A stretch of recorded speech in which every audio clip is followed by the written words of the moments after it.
Ng mga nagsusulong ng People's Initiative ang kailangang pirma para maamyendahan ang 1987 Constitution. Yun ang masakit. Ang bilis, di ba? Kayo ba hindi nagdududa? Aprobado na. Kumpleto na ang pirma. Kasi kailangan ng 12%. At 3% kada distrito ng mga botante pag na-lock up na yung 3% at 12% as a whole. So 3% kada distrito, tapos pag kinumpute mo 12% ng total na ng buong Pilipinas, nakumpleto na. Galing, no? Ang bilis. Kailan lang dinidiscuss natin, i-stop natin. Ito na. Ulitin ko, ganyan po kaseryoso yung mga animal na gustong manatili sa pwesto.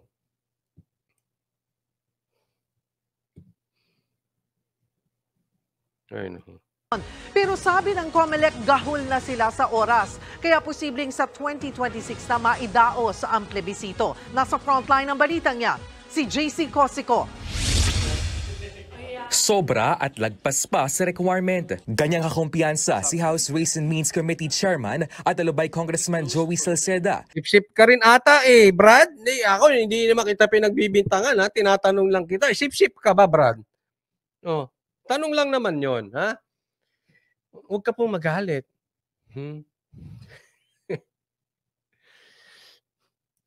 Yan, kompleto na. Sobra-sobra pa.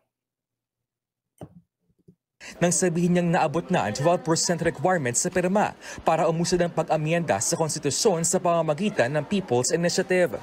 Ayon kay Salceda, 12.1% na ng mga rehistradong botante sa bansa ang pumirma pabor sa People's Initiative. Bukod dito ay nakuha na rin ang 3% na kinakailangan sa bawat legislative district. Kaya ang susunod na hakbang, filing na mismo sa COMELEC ng formal na petisyon para magka-People's Initiative. We have already reached the mandate of the people. Talaga? Isos. May mandate na ang Filipino people. Grabe. So the Constitution should operate as provided. Talagang inaayos lang, syempre. And of course, I think the request for validation by the COMELEC, I think is the necessary next step. Kahapon. Grabe. Mga kababayan ko. Napapagod na ako sa mga ito. Kayo ba napapagod na? Gusto nyo bang maupo sa sofa? Magalis ng sapatos? Kumuha ng banayad, whiskey, uminom. Ang bilis Kababalik lang nila, January 22. Eto na. Yung binitawan ni Amy Marcos na timeline, right on the spot, bullseye. Ano yun Sinimula nung Pasko, dinakdakan nung January 22 nung bumalik ang kamera, tapos ayan na. Ito at baka masasabi ko, kababayan. Huwag niyo po ipilit. Alam mo, dapat may umawat dito. Ayaw manggulo, gusto nang manahimik ng mga Duterte. But kung ipipilit nyo yan, narinig nyo naman siguro sa interview, mapipilitan siyang tumakbo. Sa katunayan, magsasalita siya. I really don't know kung nasa posisyon ako o nasabi na ito ni Banat Bay. Pero pag pinagpilitan ito, magsasalita si PRRD. Magsasalita si Tatay Digong. And you won't like it. Hindi po tayo nananakot. nadinig lang kasi natin yung kwento. As much as possible, nagsalita na nga ang presidente. Kung kayo ay talagang concerned sa presidente nyo, you should protect him. Huwag nyo nang guluhin. Kasi habang ginugulo ninyo, madadama yung presidente nyo. Ayaw nating magsalita si Tatay Digong. Mahirap po eh.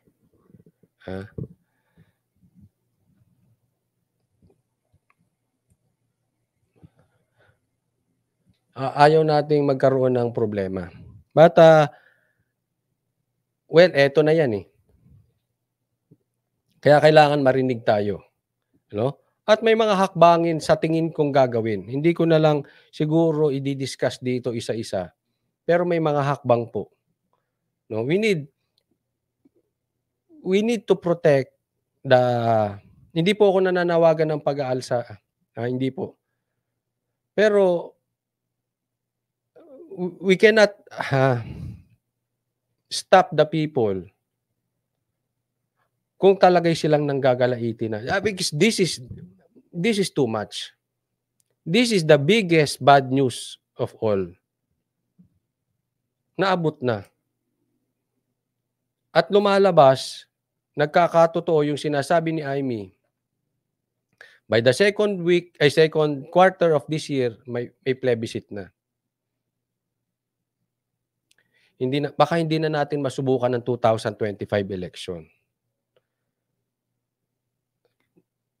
Sana totoong gumalaw ang Senado to stop this. Kasi ayoko nung statement nung nakaraan ni Zubiri, parang alanganin eh. Yung statement ni Zubiri is parang hindi i-stop yung Chacha, i-stop lang na hindi kasali ang Senado sa botohan, separate. Hindi po yun ang gusto ng taong bayan. Ang gusto ng taong bayan is stop nyo. Calling Kibuloy, can you please stop this Chacha?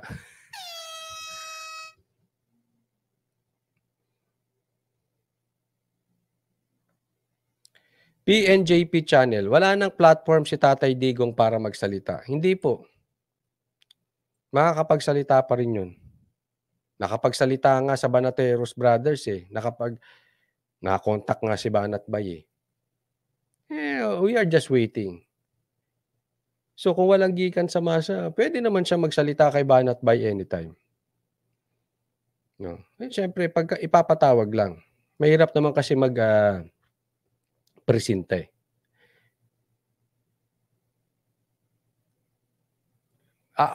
Ako sa tingin ko and this is just my opinion.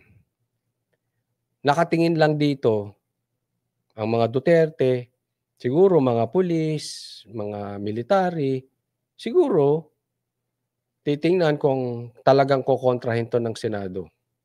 Pero kung ito ay yung kontrang laban bawi lang at tutuloy pa rin yung Chacha, gusto lang nilang kasali sila, hindi yan ang gusto ng taong bayan, baka gumalaw si Tatay Digong, gumalaw din yung mga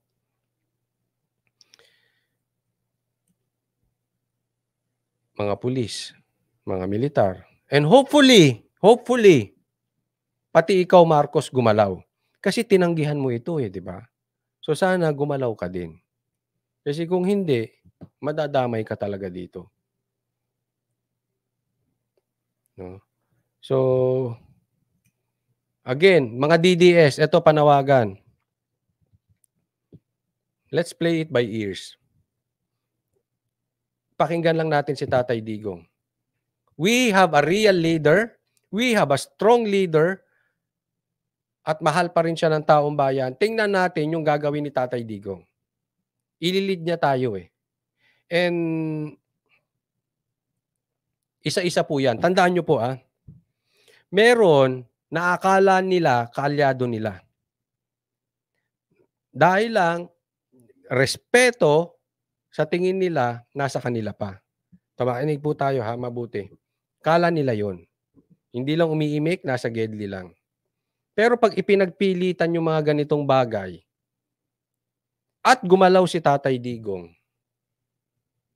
yung mga yan magsasalita na. And tagaan nyo po ito.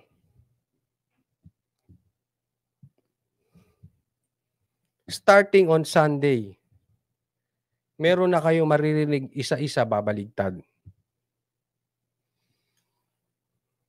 Alam natin, nasa gilid lang tahimik. Pero this time, concrete evidence na. Makikita ng mata nyo, madidinig nyo. Starting Sunday.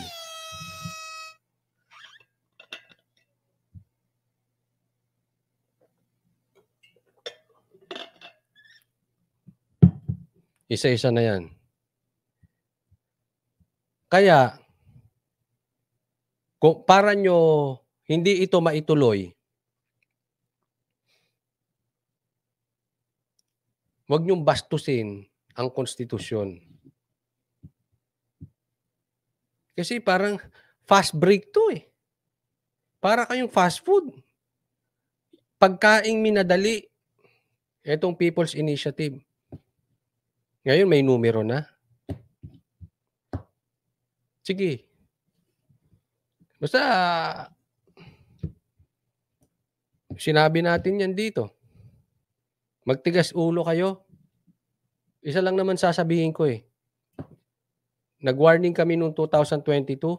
Ngayon, ano sinasabi ko? Nabudol kayo, di ba? Oh, I told you so. Tingnan nyo. Ituloy nyo yan. Magsasalita ako ulit. I told you so. Tigas ng ulo nyo eh. Ha? Sige, doon tayo ulit sa I told you so. Bakit? Hindi nyo kasi niraramdam. Hindi naman kasi kami magaling. Pero ramdamin mo rin yung pulso ng taong bayan. Kaya karamihan ng moves nyo, palpak. Bakit? Hindi nakahiwalay kayo sa taong bayan eh. Hindi nyo damdam eh. Yung ano. Hindi nyo damdam yung taong bayan. Kaya kayo nag-ganon. Mali-mali kayo ngayon. Ang pilit nyo eh.